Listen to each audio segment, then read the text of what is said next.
Welcome to Reframing the Membrane, Crossing Boundaries, where we advocate for actionable solutions for improving overall mental health and wellness by examining the challenges and resources affecting people and access to care. Each episode takes listeners through lived experiences and evidence-based research, providing practical strategies to build resilience and advocate for mind, body, and spirit well-being. Thank you for joining us as we engage with the community, health professionals, advocates, and individuals sharing their experiences. Before we get started, the content of this production may be emotionally challenging. The production will aim to inform you in advance when potentially activating material will be filmed or discussed. Let's get started. Hello and welcome. I'm your host, Kapri. Today we're continuing our discussion focusing on emotional regulation, what it means, why it matters, and how you can start practicing simple changes to improve and balance your emotions. The ideas that we'll explore today are drawn from various therapeutic modalities, and while they're not a substitute for working with a therapist, they offer opportunities for you to start practicing reframing and emotional regulation in your everyday life. The Reframing the Membrane Crossing Boundaries podcast is provided solely for informational and entertainment purposes.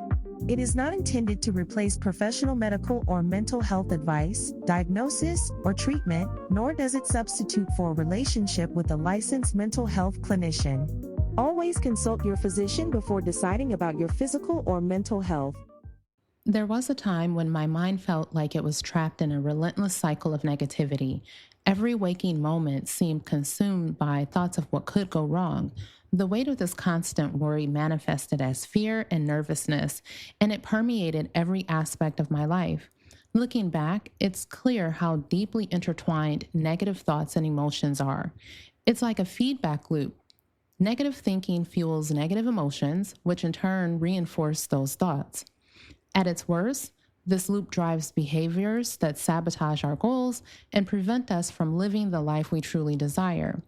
Breaking free from this cycle required me to recognize that to change my behaviors, I first had to address both my thoughts and emotions. The good news, transforming one naturally influences the other. As I worked to shift my thought patterns, I noticed that my emotional state was improving.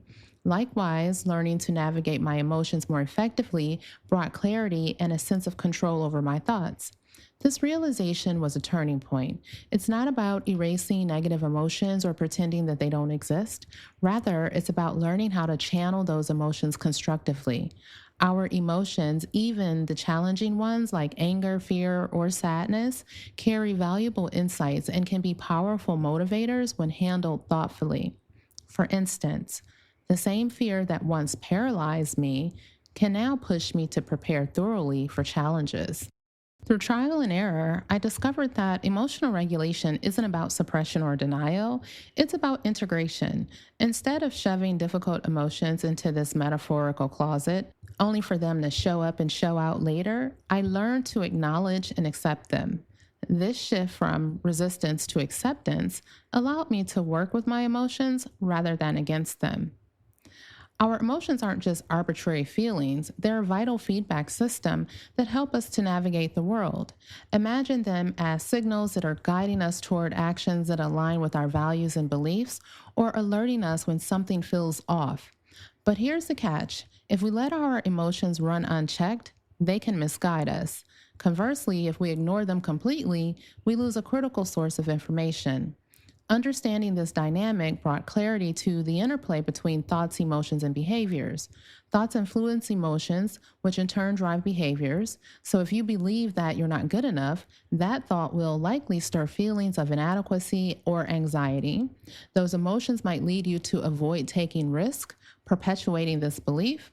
But here's the empowering part. Change any one element, whether it's your thoughts, emotions, or behaviors, and the others will begin to shift as well. Let's say you're overwhelmed by negative thoughts and emotions. One of the most effective ways to break free is by intentionally engaging in an activity that brings you joy or comfort. For me, this might mean taking a walk on the beach or in my favorite park, or diving into a creative project like making candles or aromatherapy oils. Physical movement in particular has a profound effect on shifting emotional and mental states. When we move our bodies, our emotions often follow suit, creating a cascade of positive changes. But what if you can't change your environment or take immediate action? This is where tools like affirmations, which I shared with you previously, and I'll share some more by the end of this episode, and visualization, sensory techniques come in. Writing down negative thoughts and reframing them into affirmations is a powerful exercise. For instance, if you often think I'm not capable, try reframing it with I am learning and growing every day. Repeat these affirmations consistently, and over time, they'll start to reshape your internal narrative. Visualization and using your sensory skills can amplify this effect. Take a moment to close your eyes and imagine yourself succeeding in the very scenario that feels daunting.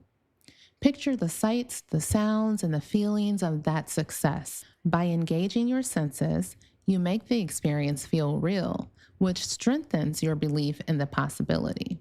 One of the most profound lessons I've learned is that our beliefs shape our reality. Many of the beliefs that we carry weren't consciously chosen. They were handed to us by our parents, teachers, or society. For example, being told repeatedly that you're bad at math or you'll never amount to anything. I actually had a grade school teacher tell me this when I was a little girl, and it sticks with you and it shapes who you can become. It might even lead you unknowingly to avoid challenges in that area, reinforcing the belief. But beliefs are not facts, they're perceptions, and perceptions can be changed. And that's why it's very important to understand our exposure and our experiences that we're having with teachers and society in general, especially as youth in those formative development years, because this is often the time where the work that we're going to carry forward into adulthood is being developed, nurtured, or damaged. So, to shift a limiting belief, you first need to identify it, then replace it with a more empowering one. Using the math example, you might start telling yourself, I can improve this practice. Pair this with a small, consistent action that reinforces the new belief, like tackling a manageable math problem each day. Over time, these actions and affirmations will rewire your mindset. I was working with someone yesterday, and she was very overwhelmed and convinced that everyone was blaming her for an incident that she had no control over, and that people were judging her and having all of these negative perceptions about her. And they were looking at her funny, looking at her some sort of way. And so she had all of this going on in her head about what they might be thinking. And I helped her ground herself by simply stating, come back to reality. Is this fact or fiction? These are grounding techniques that are so simple, but really just help you to stop, reframe, and understand what's driving this emotion, what's driving the feeling. And is this even fact? Is this even true? And we agree that none of it was real, none of it was true, that she wasn't a mind reader. These were strangers. And so she actually didn't know what they were thinking of her, but these are thoughts that she has of herself. And so she was manifesting that into a reality. So we have to be very mindful about how we talk to ourselves and how we think about ourselves. And the best thing that we can do is pour positivity and light into ourselves as we're having those conversations. Another key to emotional regulation is taking full responsibility for your responses. This doesn't mean blaming yourself for everything that goes wrong. It means recognizing your power to choose how you react. While you can't control other people's actions, you can control your own. The shift from external blame to internal empowerment is liberating. It reminds us that no matter what the circumstances are, we have agency. Again, it reminds us that no matter the circumstances, we have agency. This journey isn't about perfection, it's about progress. There will be setbacks, but each step forward builds resilience. As you practice emotional regulation, you'll notice not only changes in how you feel, but also improvements in your relationships, decision making, and overall well being. Mindfulness is about living with awareness in the present moment. It involves waking up from autopilot behaviors to actively engage in our lives. It's not about controlling every thought or emotion, but observing them without judgment and with curiosity. Practicing mindfulness means letting go of attachment to outcomes, whether it's ruminating over the past or anxiously anticipating the future. It's about becoming an observer, noticing your experiences with a sense of openness and acceptance. Mindfulness offers many benefits, but I'll highlight three primary ones. One is reducing suffering and increasing happiness. By observing our experiences without judgment, we can reduce the grip of pain, tension, and stress. Another is increasing control over the mind. Instead of being reactive, we become responsive, making conscious choices rather than letting emotions dictate our actions. And third is experiencing reality as it is. When we engage fully with the present moment, we see things clearly, our interconnection with others, our inherent worth, and the opportunities available in each moment. Over the last month, I've been reading your comments and your messages to the show, and many of you have asked for me to continue the discussion around mindfulness and particularly skills that you can practice every day that are simple and easy to understand and to follow and integrate into your daily life. Many have also shared that they feel a lack of worth and a lack of purpose. And so, by focusing on the benefits that mindfulness offers around reducing suffering and increasing happiness, increasing control over the mind, and really focusing on reality with curiosity is the goal. Before we discuss specific skills, it's essential to understand the purpose of mindfulness practice. At its core, mindfulness helps us navigate life's challenges with greater clarity and balance. Life inevitably presents problems, and our responses shape our experience. We have options when facing any challenge. We can solve the problem. We can change how we feel about the problem. We can tolerate the problem, or we can stay miserable or make it worse. Mindfulness equips us to approach problems with awareness, giving us the tools to choose one of the first three options rather than defaulting to the last. It also serves as the gateway to emotional regulation, providing the clarity we need to balance emotional reactivity with thoughtful responses. By grounding ourselves in the present, we're better able to pause, reflect, and choose responses that align with our values. More in a minute. Are you ready to make a difference in your community? In our Speak Out Advocacy series, we're here to empower you to use your voice for change. Whether improving access to mental health care, reducing stigma, or shaping important social policies, this series provides the tools to create a lasting impact. If advocating for better care, breaking down barriers, or transforming mental health services speaks to your heart, this is the perfect space to learn and take action. Do you have a topic you're passionate about or need support advocating for yourself or others? We'd love to hear from you. Text the show to share your thoughts. Just check the details in the show notes. Together, let's build a community that fosters change. Keep enjoying Reframing the Membrane. Let's explore how mindfulness connects to emotional balance. Our thoughts and emotions often push us into two extremes, reacting impulsively from raw emotion or overanalyzing with cold, detached logic. Neither extreme serves us well in the long run. Emotional regulation is about finding a middle ground, acknowledging our emotions while tempering them with reason. It's about learning how to respond to situations in ways that are both thoughtful and authentic. Emotional regulation doesn't mean suppressing your feelings or ignoring facts.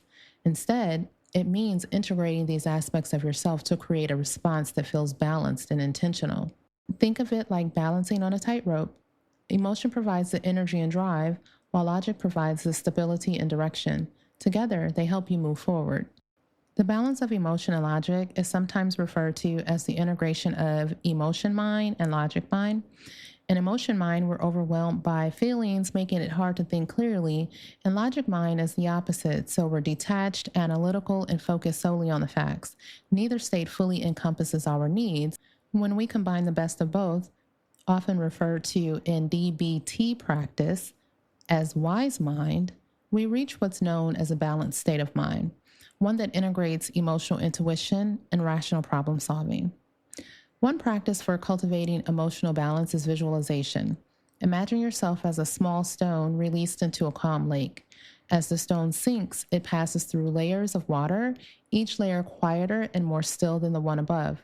The ripples created by the stone's entry into the water fade quickly, leaving the surface calm again. At the bottom of the lake, the stone rests in complete stillness, untouched by the turbulence above. This visualization represents finding your center, a place within you that remains calm and steady, even when life feels chaotic. Another helpful visualization is descending a spiral staircase. If you're able, picture yourself walking slowly down a winding set of stairs, each step bringing you deeper into your core. As you descend, you leave behind the noise and distractions of daily life. When you reach the bottom, you're grounded, present, and ready to approach challenges with clarity and balance. Even with mindfulness, there will be moments when emotions feel overwhelming. Emotional regulation involves recognizing these moments and applying practical skills to manage them effectively. These skills are not about ignoring your emotions, but about creating space to respond thoughtfully rather than to react impulsively.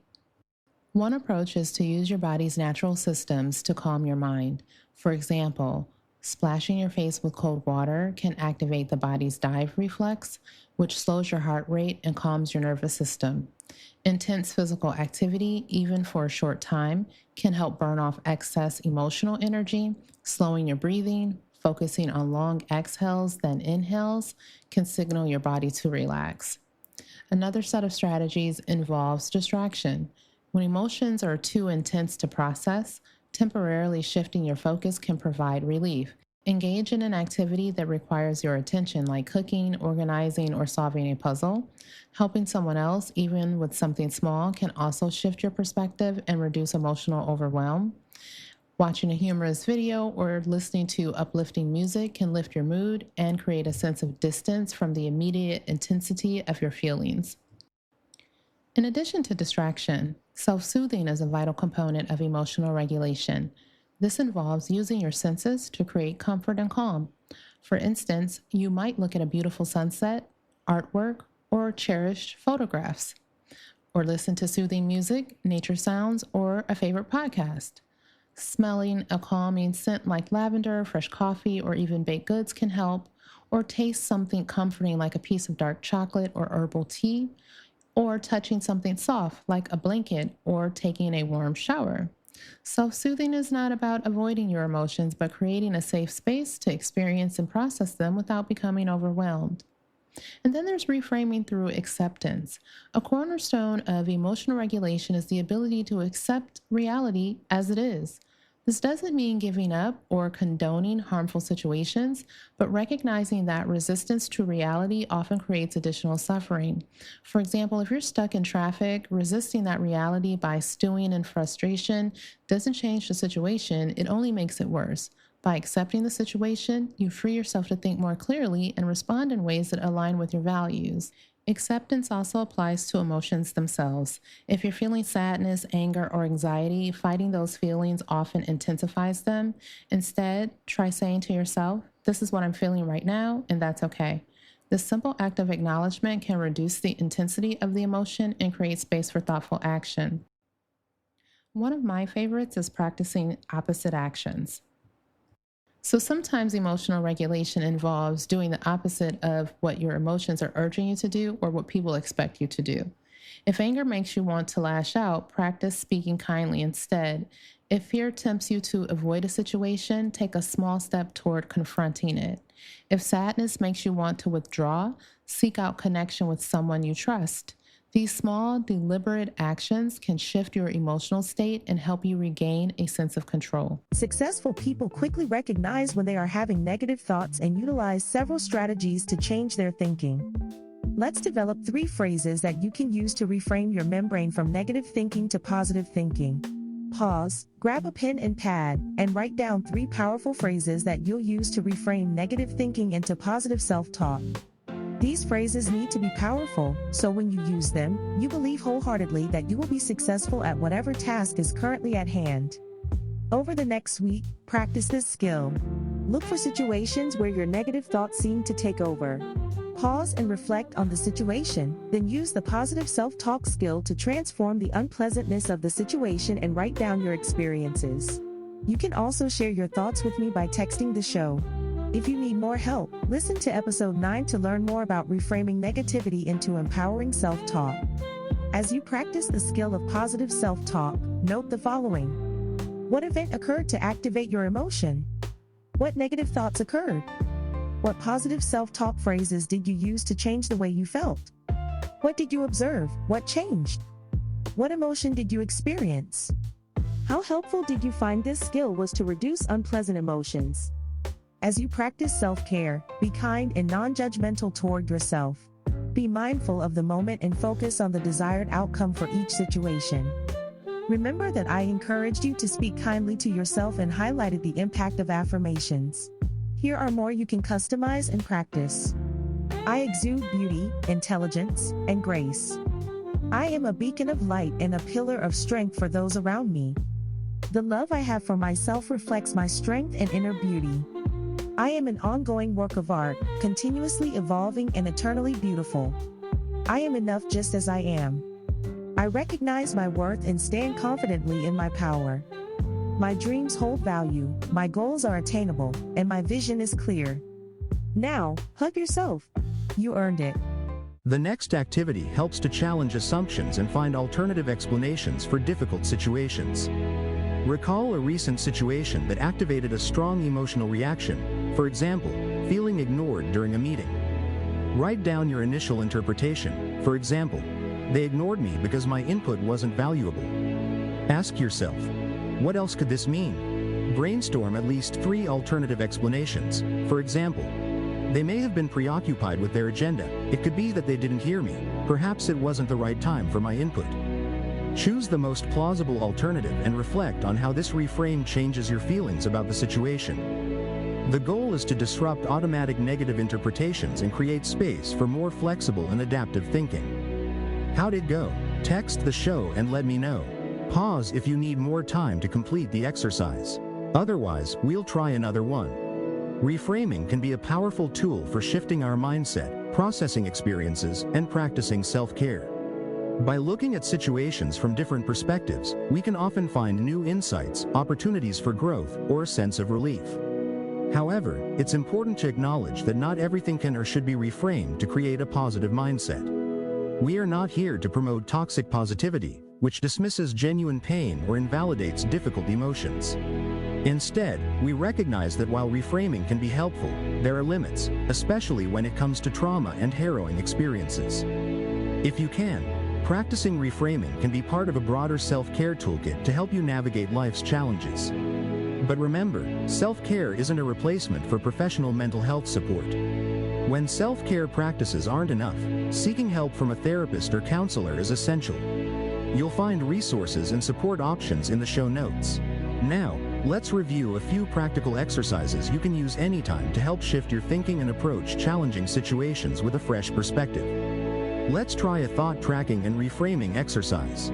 This exercise helps identify automatic negative thoughts and encourages a positive reframe. Take a piece of paper and divide it into 3 columns: negative thought, evidence, and reframed thought. In the negative thought column, write down a recent negative or limiting thought you experienced. For example, I always fail at new tasks. In the evidence column, write down facts or situations that support this thought and facts that contradict it. For example, I struggled in the beginning, but I eventually mastered a new software at work. In the reframed thought column, challenge the negative thought and rewrite it in a balanced or positive way. For example, I may struggle initially, but I have proven that I can learn and succeed over time. The goal is to help recognize cognitive distortions and practice generating a more balanced perspective. How'd it go? Text the show and let me know.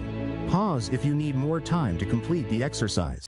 As we close, I encourage you to reflect on the ideas we explored today and in previous episodes. Emotional regulation is a practice, not a destination. It's about small, consistent steps that build resilience over time.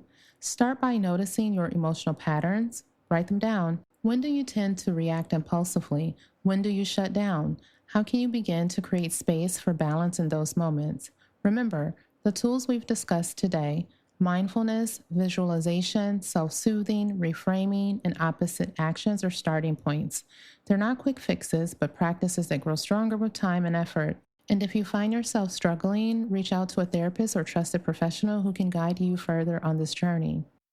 Thank you for joining me on Reframing the Membrane. Each moment is an opportunity to practice and grow.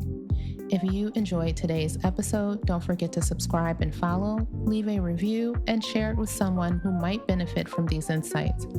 For more resources, check the show notes, visit our website at reframingthemembrane.com, and follow us on social media. Together, let's continue exploring ways to build balance and resilience. Until next time, stay curious.